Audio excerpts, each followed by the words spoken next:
बजरंग दल पर बैंक के कांग्रेस के वादे पर छिड़ा विवाद, किसको होगा फायदा? कर्नाटक के चुनावी समर में बीजेपी के लिए जैसे को तैसा वाला माहौल है।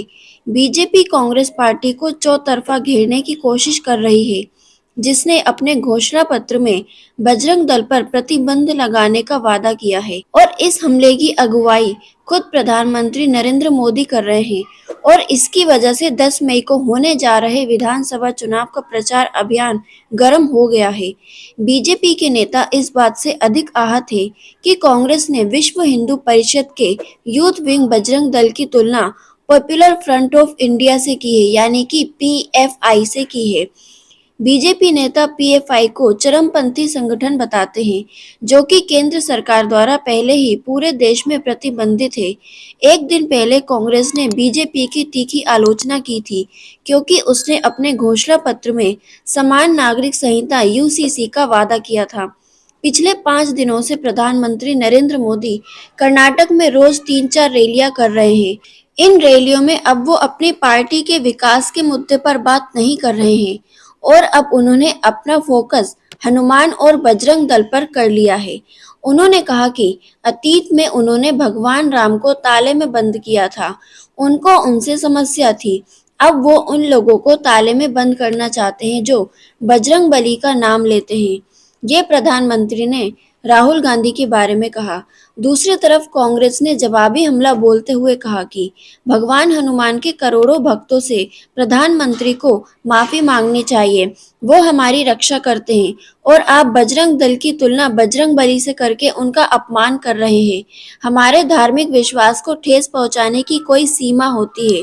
साल 2008 में बेंगलुरु में चर्चों पर हमले में बजरंग दल शामिल रही है। ये घटना कर्नाटक में पहली बार बीजेपी सरकार के आने के 1 महीने बाद ही हुई। गौ रक्षा के नाम पर डराने धमकाने के लिए बजरंग दल के कार्यकर्ताओं के खिलाफ मामले दर्ज किए गए हैं। उडुपी में हुई एक घटना में बीजेपी युवा मोर्चा का एक सदस्य एक छोटी वैन में पशु ले जाते हुए मारा गया था। बजरंग दल के कार्यकर्ता लड़के लड़कियों के बाहर घूमने के खिलाफ कथित तौर पर मॉरल पुलिसिंग वाली कई घटनाओं में शामिल रहे हैं। वहीं मल्लिकार्जुन खड़गे ने कांग्रेस का घोषणा पत्र जारी करते हुए 5 गारंटी की बात दोहराई।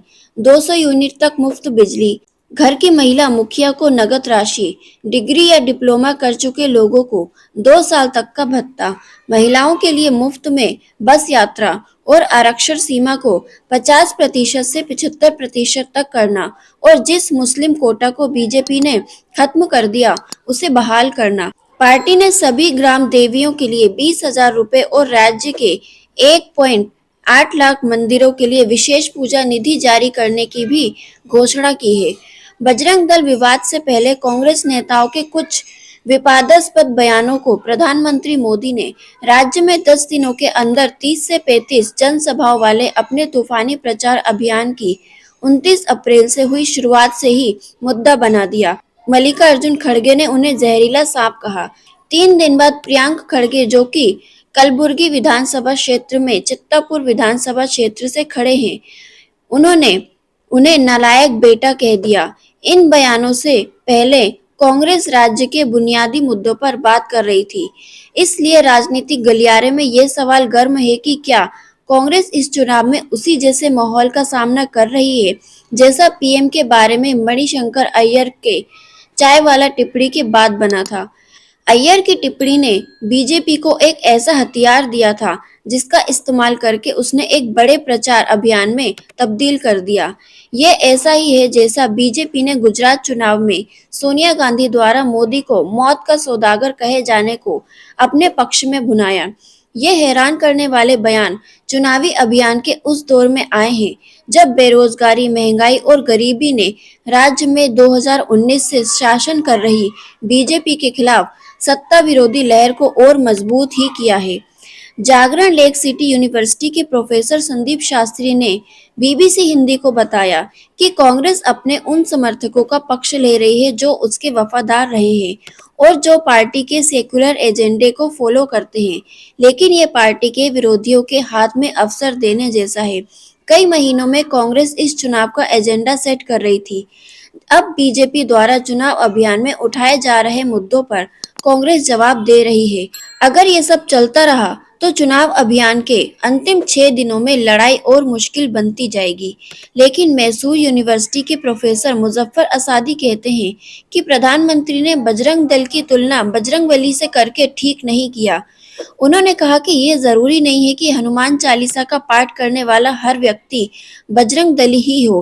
कांग्रेस ने अपने मैनिफेस्टो में उन सबके खिलाफ सख्त स्टैंड लिया है जिन्होंने संविधान के विरुद्ध काम किया है। हालांकि पार्टी को किसी दल का नाम नहीं लेना चाहिए था। पार्टी को पीएम मोदी के विरुद्ध बयानबाजी से बचना चाहिए था। प्रोफेसर असादी बीजेपी के संकल्प पत्र में उगादी, गणेश चतुर्थी और दिवाली के अवसर पर 3 गैस सिलेंडर देने के वादे पर सवाल उठाते हैं। वो कहते हैं कि इस निर्णय के सांप्रदायिक अर्थ है क्योंकि ऐसी सुविधा का ऐलान संक्रांति या मरम्मत त्योहार के लिए नहीं किया गया। ये त्योहार कर्नाटक के हर उस गांव में मनाया जाता है जहां मरम्मत देवी का मंदिर है। चंबी पुराणिक कहते हैं कि कांग्रेस ने बजरंग दल की तुलना पीएफआई से करके ठीक नहीं किया। पीएफआई पर अवैध गतिविधियों के लिए विदेशों से धन लेने के आरोप हैं। पार्टी को इस मुद्दे को संवेदनशीलता से हैंडल करना चाहिए था।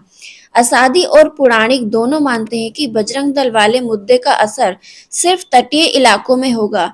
इनमें मलनाड जिला भी शामिल है जहां बीजेपी को खासा समर्थन मिलता है। प्रोफेसर शास्त्री कहते हैं कि पिछले 15 वर्षों में बेरोजगारी, महंगाई और गरीबी ही मुद्दे रहे हैं। वो कहते हैं कि मेरे जैसे राजनीति के छात्र के लिए ये बताना मुश्किल है कि वोट डालते समय वोटर के दिमाग में क्या चलता है। लोगों के जीवन पर रोजगार, महंगाई और गरीबी, इन 3 मुद्दों का असर रहता है। लेकिन ये कहना कठिन है कि वोट डालते समय मतदाता इन्हीं को ध्यान में रखते हुए वोट डाले। प्रोफेसर लोकनीति नेटवर्क के सह निर्देशक भी हैं। इस नेटवर्क ने राज्य में लोगों के मूड का भी अध्ययन किया है। वो कहते हैं कि सर्वे में वर्ग विभाजन साफ दिखता है। उन्होंने बीबीसी को बताया कि संपन्न लोगों का झुकाव बीजेपी की तरफ है और जो आर्थिक रूप से संपन्न नहीं है वो कांग्रेस के साथ दिख रहे हैं। इसका अर्थ है कि इनमें से अधिकतर लोगों ने मतदान के कई दिन पहले ही अपना मन बना लिया है। प्रश्न ये है कि नाखुश लोगों का एक छोटा सा वर्ग ताजा बयानों से प्रभावित होकर अंतिम समय पर अपना विचार बदलेगा या नहीं। दोस्तों, आप इस पर क्या कहते हैं? आप अपनी राय हमारे साथ कमेंट बॉक्स में रखना ना भूलिएगा। Thank you.